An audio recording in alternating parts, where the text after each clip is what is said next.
Kekerasan. Kekerasan di sekolah sering terjadi di Indonesia.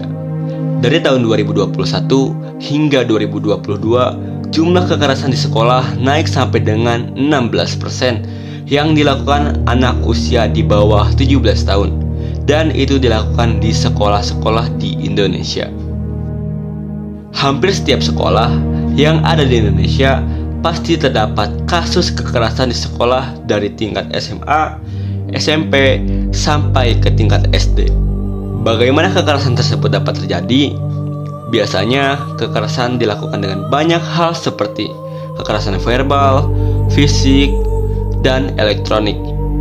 Sebagai contoh misalnya, bila ada anak yang terlihat gendut atau berbadan besar, biasanya orang di sekitarnya akan menghinanya dan terjadilah perundungan. Contohnya, mengatakan si gendut, pendek, hitam, jelek, dan lain sebagainya. Ada pula mereka yang merasa asyik, iseng, dan membuat si anak culun menjadi bahan lelucon. Biasanya mereka mempunyai ras berbeda pun suka mendapatkan perlakuan yang kurang mengenakan. Zaman pun berubah. Kekerasan ini pun bisa dilakukan melalui media elektronik atau biasa kita sebut dengan media sosial. Tahukah kamu apa dampak dari perbuatan itu? Bagi yang melihat, tentu saja akan berdampak pada mental. Dia akan merasa takut dan merasa tidak nyaman.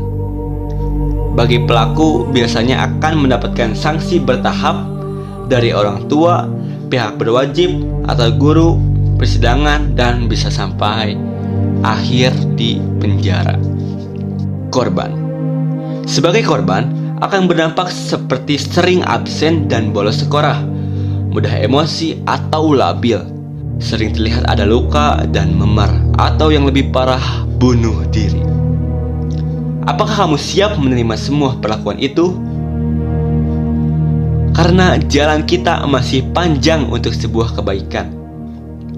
Jadi, udah tahukah apa dampak akibat ketika kita melakukan kekerasan? Ya, mulai sekarang stop kekerasan dan sebarkan perdamaian dan anti kekerasan.